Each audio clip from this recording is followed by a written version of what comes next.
It is the middle of November 2020. I'm going to make a video review of this bicycle. It is the REI mountain bike DRT 2.1. This is the fourth time I've tried to make this video. I'm going to try even harder to make it work. Turns out making a bike review video, especially by yourself, a little bit tricky. This bike weighs approximately 31 pounds. Just right. If it was any heavier, it wouldn't be so good. Because you have to be able to pick it up, move it around, and you don't want it to throw you around. So I'm on a trail ride, but I really want to talk about the bike because I think it might help someone. There's not that many reviews of REI bikes. You can see their logo. These handlebars are a change. It came with a handlebar that did not have this rise in it. Here I am showing you the original bar that came with the bike.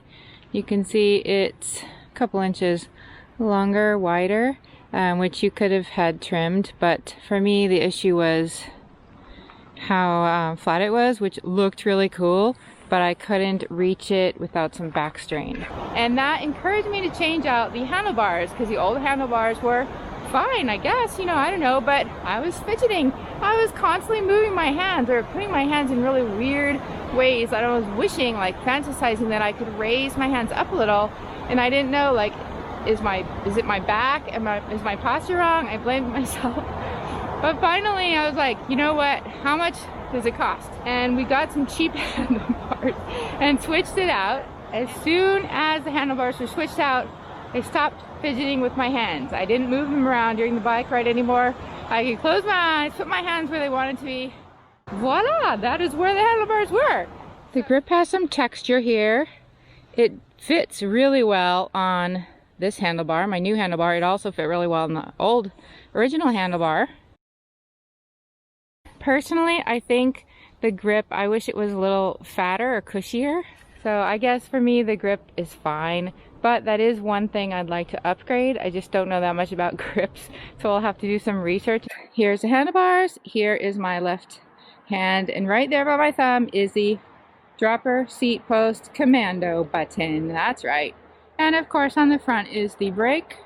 Other side has the brake and the shifter. Front shifter here goes easier and easier and easier, and the back shifter, where my thumb can easily reach, goes harder and harder and harder. Here you can see it says DRT 2.1. The bicycle does come with these pre-drilled little holes where you can put on certain kinds of bags or whatever. So right here in the back, I've used that one to put on this little mini pump in case I get an unexpected flat tire.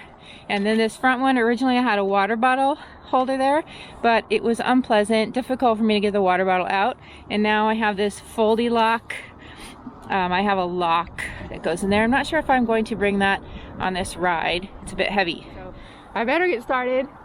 This particular trail is starting from the Flume Gorge Visitor Center here in New Hampshire White Mountains, and you go uphill for 10 miles.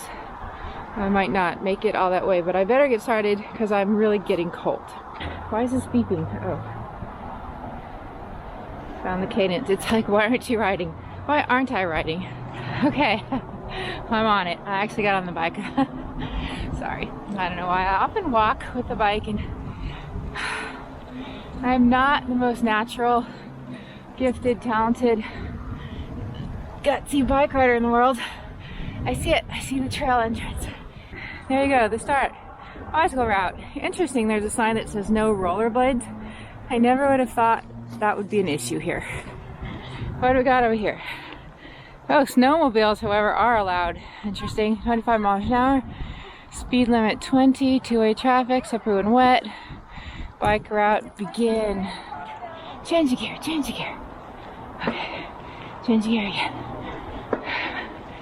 Change the gear again. How many gears does it have? It's a one-by system. Oh my god, it's too hard. Change the gear again. And there are plenty of gears to handle hills and to also get power.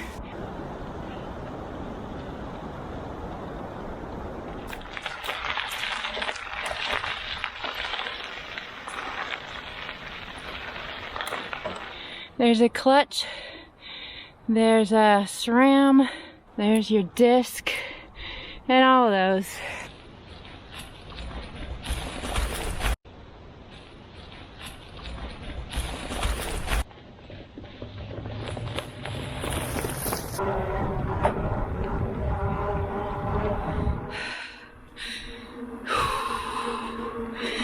Oh yeah, it's okay.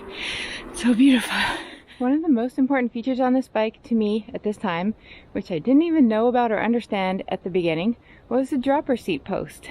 This button here triggers the dropper seat post. A dropper seat post is a bike seat that goes up and down when you push that button.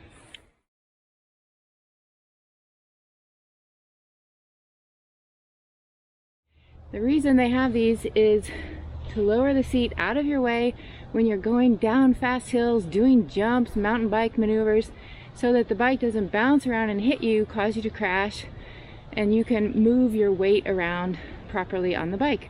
I didn't think I needed one or deserved one because I don't do hardcore mountain biking. I don't jump, I don't bunny hop, I don't do hardcore trails, nothing. Okay, but no. It turns out the dropper seat post is amazing for beginners or people who might be nervous or fearful on a bike, such as myself. Every time you start and stop, or if you go down a hill like I'm about to, look at this. I'm gonna go down this hill. I'm sure this is nothing to you expert bikers out there, but to me it's scary. And I've actually started to enjoy the feeling of momentum and speed a little bit. This bike came with a very decent bike saddle. I rode on it for many months, and then I noticed as I was increasing my mileage, I was fidgety. I was uncomfortable sitting on the saddle. I got the padded shorts, a few different pairs actually. I love them, I still wear them. I'm wearing some now on top of my winter tights. And I ordered a female specific bike saddle, Stella Italia brand. But from the second he put it on the bike for me, it was like no problem. No more fidgeting, no more discomfort. I couldn't really point out like why. It just like worked better. So I've never looked back. That is why I changed out the handlebars and the saddle for personally dialing in the bike, perfect for me so I could ride more than 10 miles in comfort. It's nice.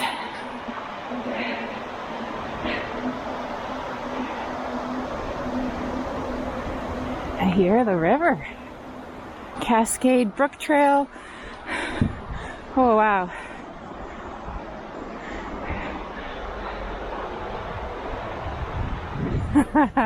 I hope you got a quick look at it. I didn't stop. I'm not sure if they make this bike anymore. They appear to be on their website on 2.2, which costs a bit more than I paid for this. I bought this right at the beginning of the COVID lockdown, March 2020. I paid slightly more than $1,000, so it was a lot of money for my budget, but I thought this would be a lifelong investment, and I really love it. The number one feature that attracted me to this bike was the tires. They are plus size tires, 2.8 inch wide tires. I was really attracted to the fat bike, which is a 4-inch tire, but I didn't know if that was practical for all around use. Here is the tire. This is a Ranger 2.8 inch wide tire, 27.5 inches in diameter. And here is the tread.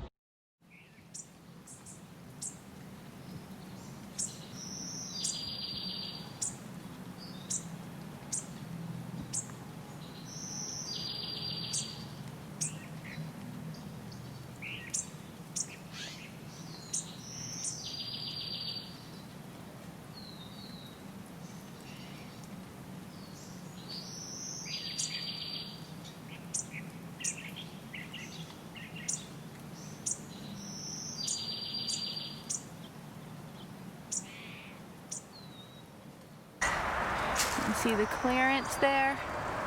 I love these wheels. The tires, not only are they 2.8 inches wide, which helps with gripping the road and comfort, helps on trails, but also they are 27.5 inches in diameter, where my cruiser bike was 26 inch. So that means they cover more ground faster. This bike rolls. It wants to go fast. It wants to keep going. My cruiser bike, if you stop pedaling, eventually, rather soon, you come to a stop. And I thought that was totally normal. Oh, hill. Well, this bike, no, you're never gonna stop. In fact, I've done fun little tests on it on flat trails near my house, where I stop pedaling and just see if it will ever come to a stop. And it just wants to keep going and rolling. It's mind-boggling. It's amazing. Oh, let me tell you about the tires. Tubeless setup. So tubeless means they take out the inner tube and instead they put in this kind of stuff, rubbery, liquidy stuff. And they did that for me before I even got the bike.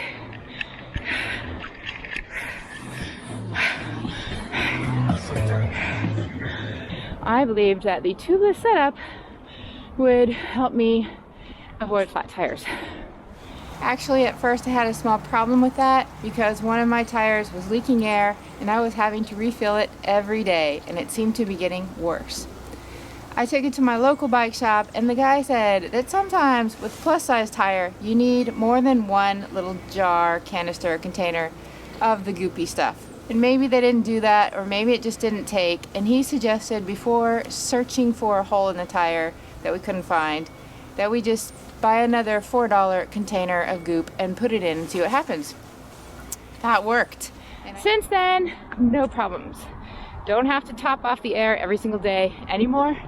In fact, I don't have to top off the air ever. I mean, it's very steady now. This bike has Presta tire valves. This was my first time having exposure to Presta tire valves, and I like it. Just remember, you have to screw off the little piece after you take the cap off. Because I knew I wanted plus size tires, 2.8 tires, I ended up narrowing the field down when I was shopping to this bike, DRT 2.1, and the Cannondale Cujo. I don't remember which version it was. And I did not like the name Cujo. That didn't seem fitting to me personally. I didn't like that Cannondale didn't have a store. I actually felt a little bit intimidated by the famous Cannondale name, but also I felt like worried that I was buying the worst version of this best brand. So it's not that I doubted the brand exactly, I just worried maybe for them, they specialize in really expensive bikes and this would not be an expensive bike to them, but it kind of is to me. And I worried about that, and I couldn't really go and see them or talk to them. So I have to say, going with REI was a bit of a gut instinct feeling. I knew they at least had a guarantee. Congratulations on the purchase of a Co-op Cycles bicycle. There is a 100% satisfaction guarantee. You could return it for a refund or replacement within a year of purchase. I knew they had a physical store, so even though during COVID lockdown I couldn't go there and they didn't have that bike anyway, so it wasn't exactly like I could shop in person, but I knew they at least had a place where I could go.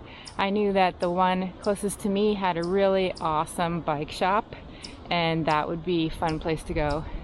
So for me, it came down to sort of a brand trust or loyalty of REI. This looks familiar. Oh. The basin. I love the basin. And the question is, should I go to the basin right now? Yeah, right? There's the sign.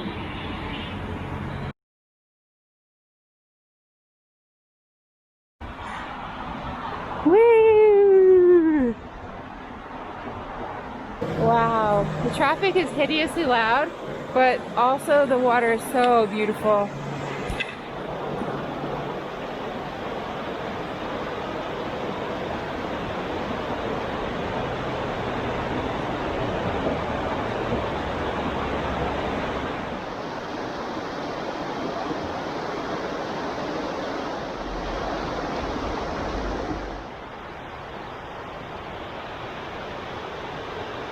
I love it here. I love all these signs. Hemi Trail, Baby Flume. Oh wait, it says no bikes. I think they mean you cannot ride your bike on those hiking trails.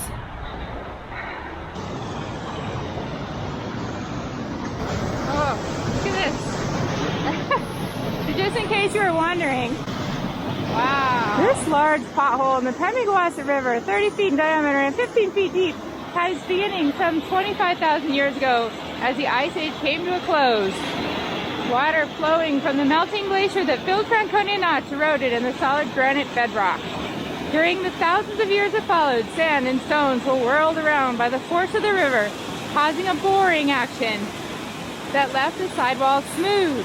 The great American naturalist Henry David Thoreau, on his first trip to the White Mountains in September 1839, stood here, as you do, and watched the water cascade into the granite bowl and whirlpool around its walls.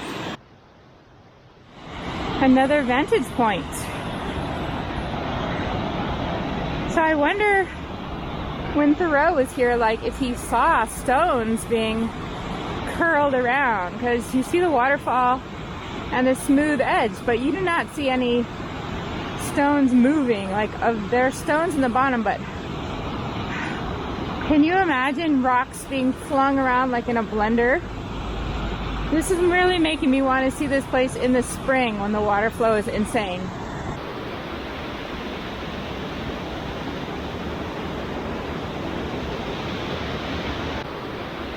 You know what? This looks like the most wonderful water slide in the world.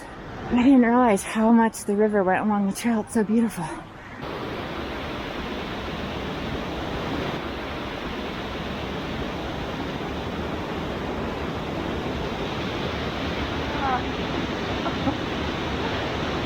You just want to ride your bike right down the middle of that?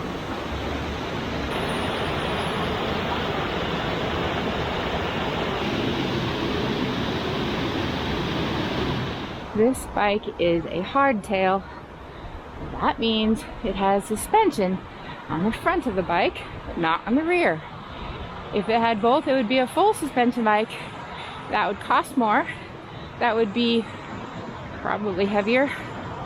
And I just didn't think I needed or deserved that. Man, I would love to try one though, because I just don't know how that would feel. I've never been on one.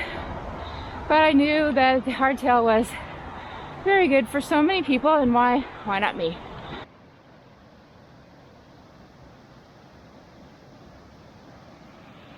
The suspension like absorbs bumps. It's so good. Keep in mind that I didn't have one on my cruiser bike. So I went from, you know, if I had gone over a rock, it would have been boom. And this one, if I go over most rocks or holes, I hardly even notice it. I think it's probably set pretty accurately because it never gets stuck, it never bottom out, or it never feels wrong. It's always straight.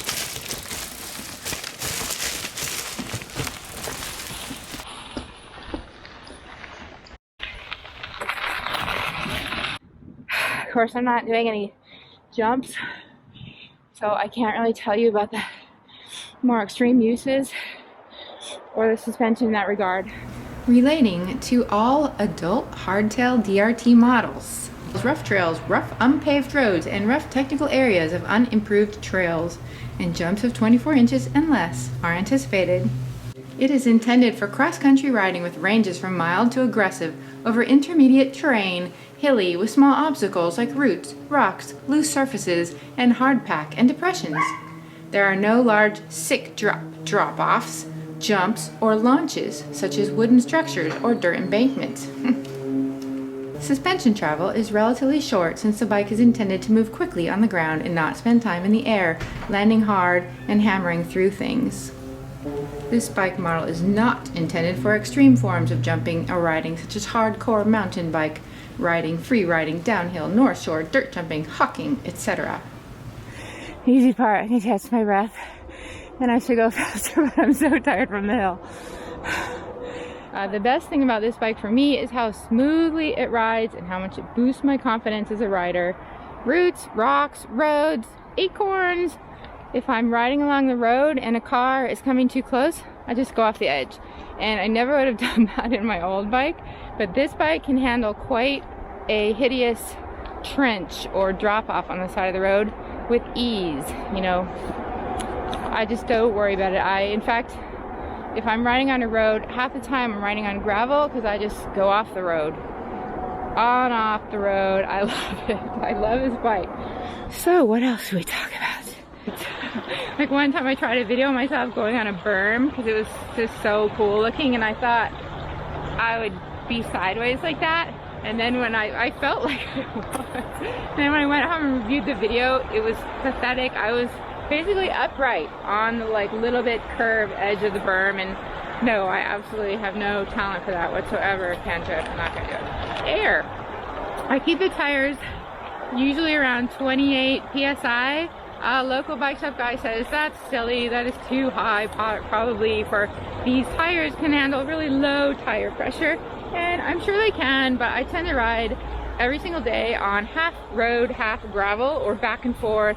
I'm on gravel, I'm on the road, I'm on the dirt, I'm on a trail. Like, I just like them to feel responsive and yet cushy, but I do not like the feeling of hearing the air in the tire. Do you know what I mean? Like, if it's down at 20, I can grip the road, yeah, but or not the road, I'm sorry, the trail, and go over rocks and all that, but I can also hear, like, I don't know how to describe that, clunky air sounds. It just sounds like it's popping or squishing, or, oh, I don't like that. So I just keep it at 28, I don't know. Here's the pedal. It says well go.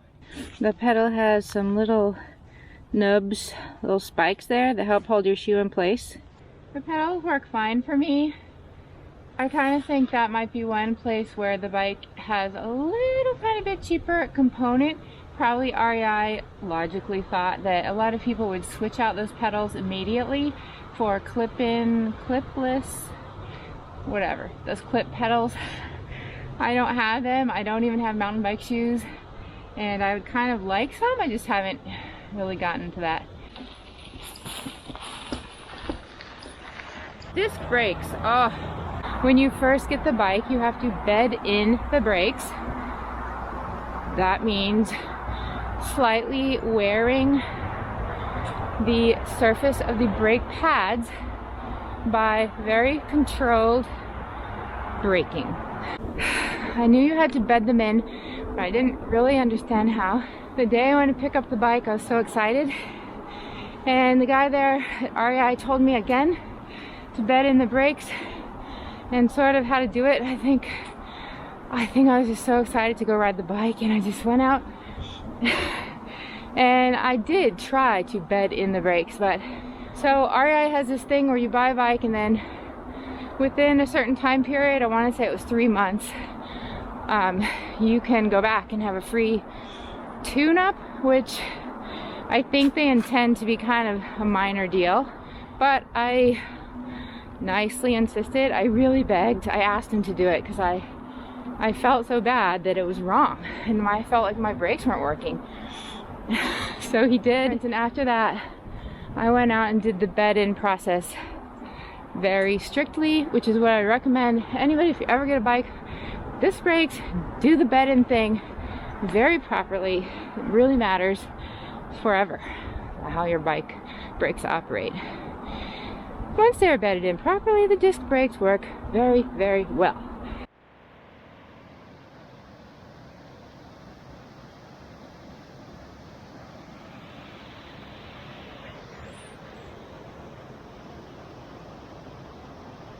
How beautiful is that?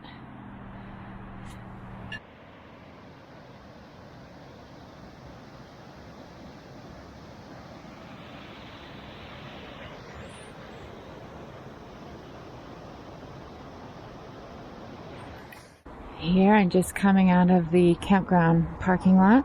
I can see the tower up on Cannon. Go over another bridge.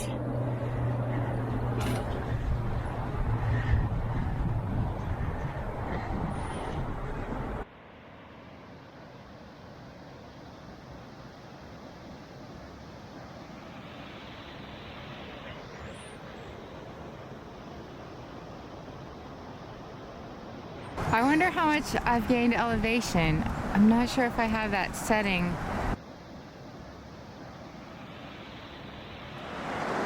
Right in the notch, very cool.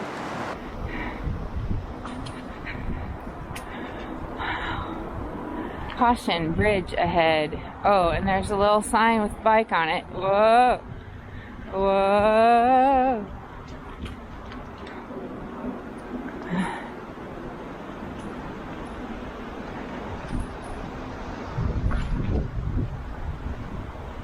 That's nice.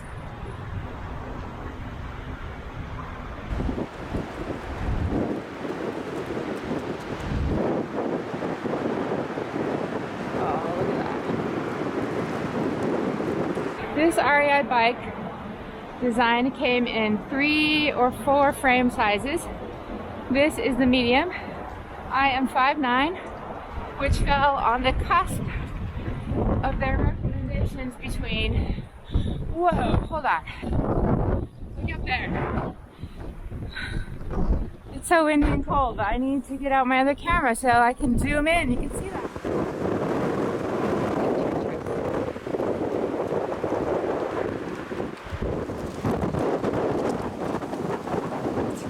Cold wind, so I think I better put the balaclava back on. Not sure how much farther I can go, and I think I see the first lake. I went under an underpass and I can see the first lake.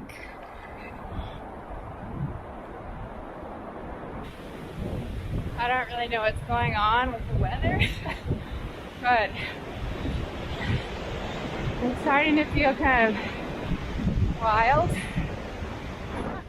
The wind caught my bike sideways on, and that was scary.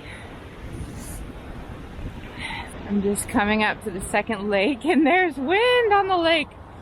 Okay, see those ski pathways? One time I was standing here and I was looking over there and I could see some hikers going across one of them, I think the middle one. And I was thinking, they're not really supposed to hike up the ski area. And then I saw a bear, a black bear, on the other one, on the next one over. And I was like, I wonder if they shall meet. So here's the path. Up on the right is the road, and look at that lake.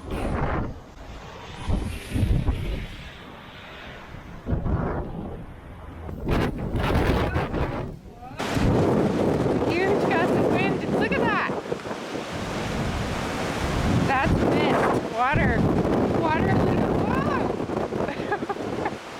Water in a wind gust across the lake. Yikes. Good. Little clouds up there.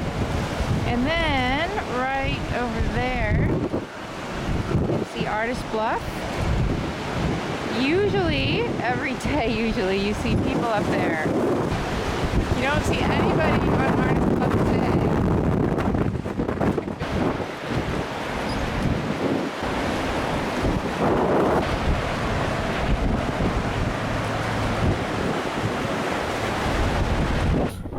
My Garmin says 3:45 p.m.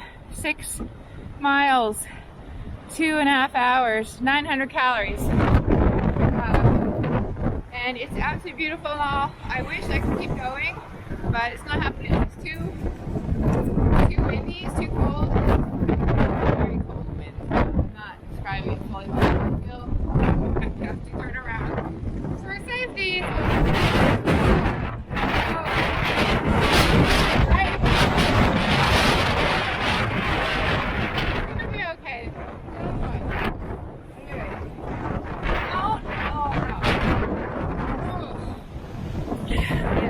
This would be an adventurous day, to be honest. I just thought I'd get out here for a while and focus on the bike review. It feels pretty adventurous at the moment. I'm just going to get going.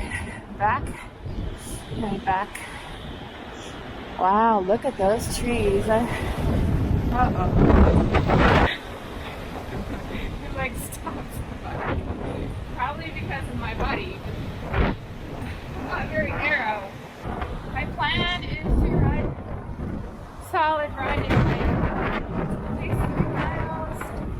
Just back at the Lafayette Campground and the parking area for a Lonesome Lake hike, and just crossing the 9-mile mark for my total mileage.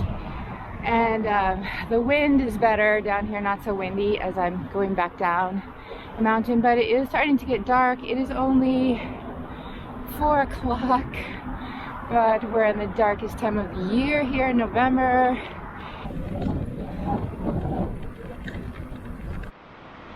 My Garmin just shifted to night mode. I didn't know it could do that. I think I have about 1 mile to go now.